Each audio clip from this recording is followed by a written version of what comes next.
So after making my last video, I started looking into some practice and warm-up schedules from around the internet and noticed some similarities between a lot of them. Either A, tell you to practice a certain way which has no benefit over a regular way of practicing and will only slow you down, or B, only focus on a single aspect of the game, normally being aim. So I decided to string together all the things I talked about in my previous video into my own practice and warm-up schedule, one that values efficiency and effectiveness and aims to make you a more consistent player across the board. If you haven't seen my last video yet, definitely consider checking it out since I'm going to be talking about a lot of things mentioned over there in this video. With that, let's head into practice. So when you're designing your practice routine, the first step is always going to be identifying what areas you're weak in. In the video's description, you're going to find a chart identifying a lot of different elements in the game and how to train them. So I'll go through and explain why I chose these practices for each element. Also, keep in mind, if you see more than one practice listed out for something, you only need to choose one of those things to do, unless you're feeling really ambitious. In that case, more power to you. So like I said in my last video, Free Fire courses are going to be one of the best ways to train a lot of different elements of the game, from peeking to map knowledge, and to of course crosshair placement. Running through a maps course 5 times is going to help drill every angle on that map, as well as where to keep your crosshair at into your head. So as for playing deathmatch, it's going to help train you to always have your crosshair ready in case an enemy is lurking around the corner. When it comes to aiming, intensive aim training is going to be the way to go.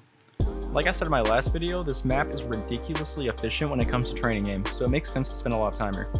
Another good way is to head on over to the fast Aim Reflex map, and when you get over there, I want you to take out a USP and track onto an enemy's head before shooting. This is going to help you feel more comfortable with your sensitivity and improve your tracking consistency greatly. So spray control is mainly going to be trained through the Recoil Master map, but another alternative can be spray downs on an FFA deathmatch. Spraying in DM is going to help familiarize you with spraying in a real game and also present you with some new challenges like spray transferring.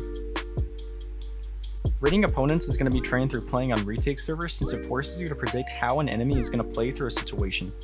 The more retakes you play, the more you're going to learn how an average player reacts to certain situations in a round, and how to counter them.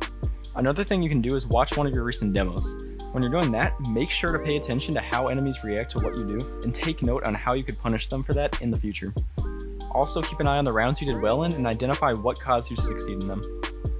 Retake servers are also going to be useful for training your positioning. Try experimenting with some spots you don't typically play in competitive and try and get better at holding sight with them.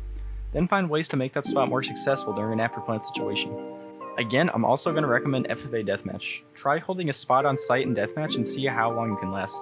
It'll help you learn some common angles to watch from that spot and how to defend from them. So we're just going to be using Yprac Maps to train grenade lineups. Remember to choose a map you play often so you're actually learning the lineup for a good reason, and just go at it. For strafe jumping and other movement related training, the best way to train is going to be through KZ, bhop, and surf servers. The more time you spend here, the more familiar the movement system is going to feel. Of course, for peeking, I've got to recommend Free Fire courses again. It's easily the best way to learn how to peek correctly since you're harshly punished for making a mistake. Another way is going to be 1v1 servers since most maps start you off behind a piece of cover, which you then have to peek out from and out-aim your opponent. Now I know a lot of these practices are pretty long, but keep in mind this is designed for players really looking to step up their game and take their practice seriously. If you're not that committed, feel free to not take as long on some of these practices, but just keep in mind that you'll also not see as good results.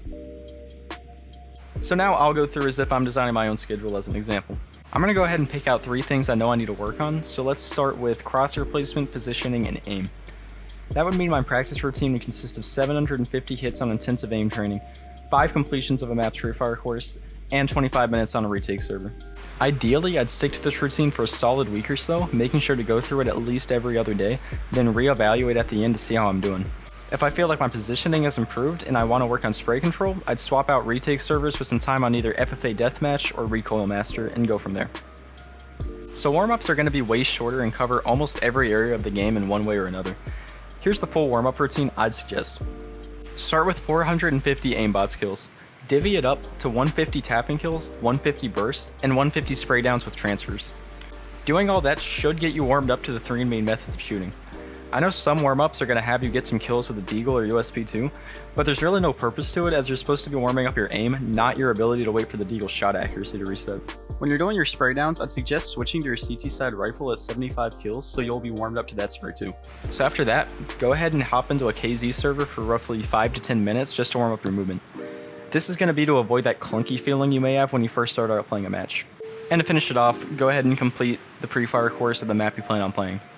This is just going to serve to remind you of spots you're going to have to look out for in the game, as well as getting your crosshair placement and peeking ready to go. And that's it.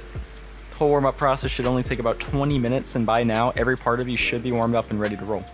Make sure to follow this routine every time you plan on playing, and I guarantee your consistency is going to improve tenfold. And of course, feel free to modify it a little bit to better suit your needs.